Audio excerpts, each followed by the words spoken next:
Magandang araw! Lunchtime na naman, magluluto na naman tayo. And for today's video ay samahan niyo akong muling magluto ng pork mushroom with gravy. Simulan na natin! Nagpainit na nga ako dyan ng kawali at agad ko namang sinunod ang kaunting mantika.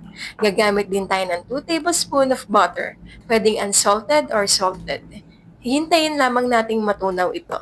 At nang matunaw na nga ang butter at mainit na ito ay maaari na tayo magsimulang magprito. Meron ako dito ang 500 grams of pork chop. 6 pieces nga pala ito.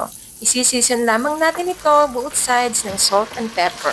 Pagsasabayin ko na nga palang iprito itong mga pork chop at iprituin lamang natin ito sa mahinang apoy. Ipapansered lamang natin ito for about 1 to 2 minutes each sides.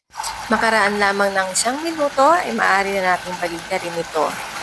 Ila-light brown lang natin ang parehong side ng karne. Sa procedure na ito na pagpiprito ng karne ay magdadagdag ito ng lasa sa ating gagawin na gravy.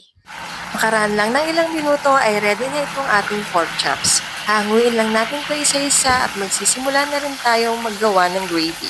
Isang kawali nga lang pala ang gagamitin natin at dito sa pinagpritusan ng pork chop ay dito na rin tayong gagawa ng mushroom gravy.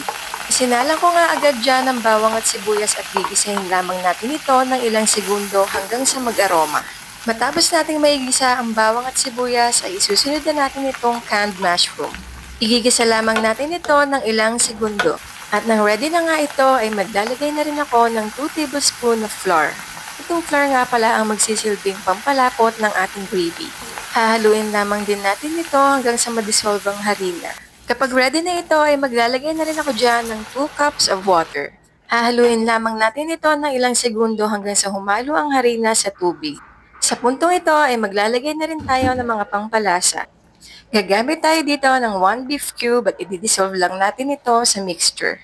Matapos nating matunaw ang beef cube ay nakulangan nga ako dyan sa tubig kaya naman nagdagdag ako ng 1 cup of water. Maglalagay nga rin pala ako dyan ng 1 tablespoon of Knorr liquid seasoning. Kung wala naman kayo dyang Knorr liquid seasoning ay maaari din naman kayong gumamit ng 1 kutsaritang toyo. Naglagay na nga rin pala ako dyan ng 1 kutsaritang paminta. Haluin lamang natin ito hanggang sa kumulo at pagkatapos ito ay maaari nating ilagay ang pork chops. Makaraan ng ilang segundo at kumulo na nga maigi ang gravy ay ilagay na rin natin itong mga pork chops. Matapos nga nating maihalo ang pork chops ay tatakpan lamang natin ito for about 5 to 10 minutes.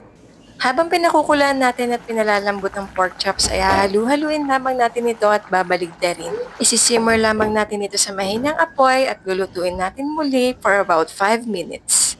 Makaraan nga ng ilang minuto ay lumapot na rin ang ating gravy.